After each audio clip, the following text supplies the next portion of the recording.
Good morning, everyone. How are you doing?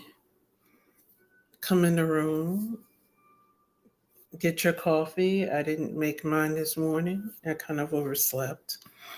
So I'm making mine immediately after this broadcast.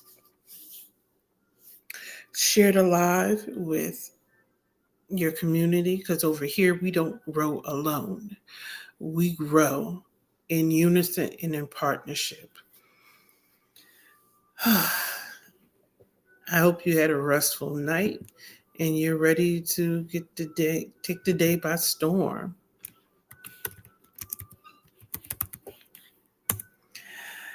Oh my goodness. So I was archiving some of my older videos, and while doing so, I realized that the recording for one of a couple of my lives was grainy. I don't know if it sounded grainy for you guys, but it sounded grainy for me.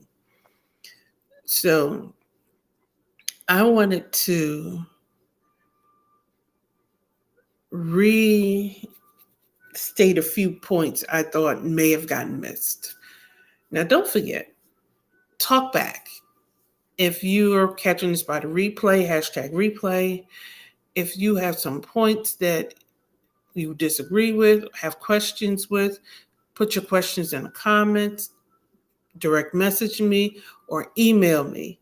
If there's content you would like to hear, send that to me by email as well.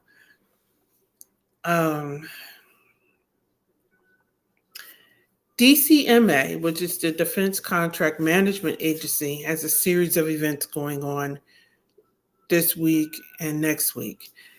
And I was saying that contractors really should sign up, get to know who DCMA is. Now, they deal directly with contract management. If you're a new contractor, you should be aware of who DCMA is. I would not become overly engrossed in who they are if you haven't won multiple contracts because you don't want to get sidetracked.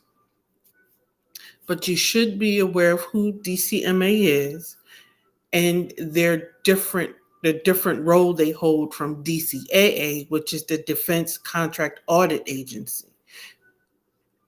And you want to understand that. And a lot of what DCMA is doing is talking about pricing. They're talking about, yesterday they had their virtual office hours. So they're doing a lot of that because we are in the fourth quarter of the government fiscal year.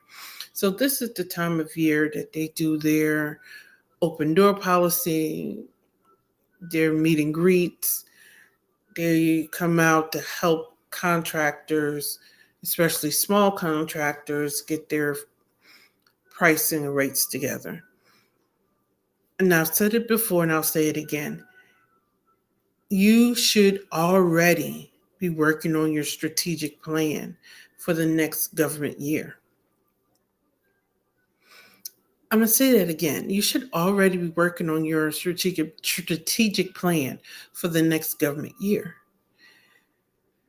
You don't wait until the year starts to plan the year. I think that's where a lot of people go wrong. They're doing this flying by the seat of my pants method, and it doesn't work.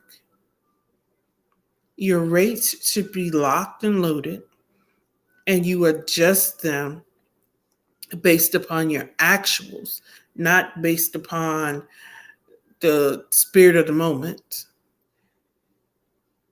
You should then have a strategic plan that you alter only if the strategy isn't working, not because you woke up this morning and want to do something different. We're playing the long game, not what I feel.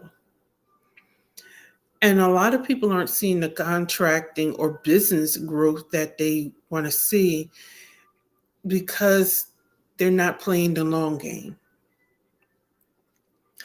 Or they're jumping from here to there, not giving it long enough or enough time to for the seed to take root and grow.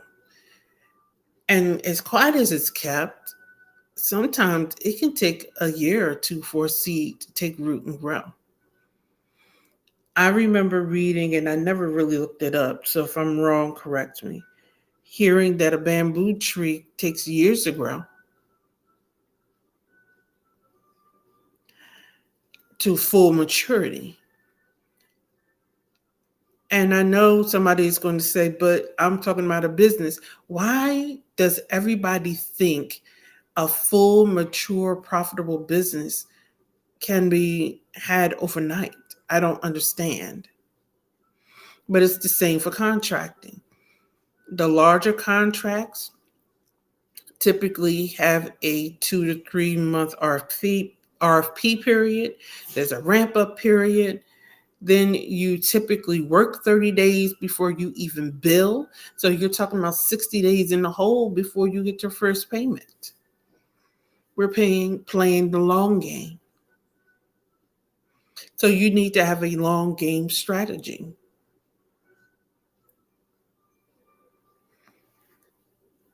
And I feel that as I was rewatching some of the videos, it was staticky in parts, but it was staticky in the parts where I was making good points. So I wanted to make sure those points were clear. Your strategic plan, at the bare minimum, start making it now. Whatever year you run, whether you run a calendar year or you run a fiscal year, your strategic plan should be completed prior to the beginning of the year. And your strategic plan is inclusive of a budget. That budget should be loaded into your accounting system so that you can run budget to actuals. What good is a plan if you don't use it? And what good is your budget if you don't use it? A budget tells your money where to go. It trains it. It gives it behavior.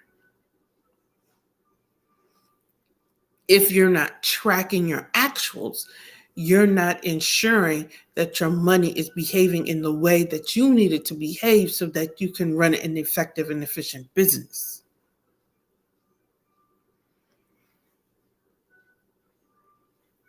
We have to ensure that we have healthy business operations, and the only way to do that is ensuring that all sectors of our business are healthy. And that includes the financial sector, because that is basically the blood of our business. No finances, no operations. The strategic plan, I would say, is the heart. The finances is the blood. The heart pumps, the finances run it. So the live today is going to be very short. I usually try to go a little longer, but we're going to keep it short today. As I shared yesterday, I'm starting to record season 2 of my podcast, Contractor's Conversation. Season 1 episodes are up. They're on all platforms, Spotify, Google Podcasts, Apple. Go check those out. Excuse me. And next year, I'm planning a big anniversary celebration for my company and for my various platforms as they transition into maturity. So I'm excited for all the announcements coming up. I'm excited for my event in October. So you'll see a lot more promos, some interviews going on for that. The Contractors Intensive, I'm planning that. You'll see promos for that later on in the year after my October event. So there's a lot of things going on. If you want to join our mailing list so you can stay in the know, just click on the link and register for that. And I'll see you tomorrow morning 7:30 a.m. Eastern Standard Time for another edition of Contractors Chatter. Have an amazing, amazing day.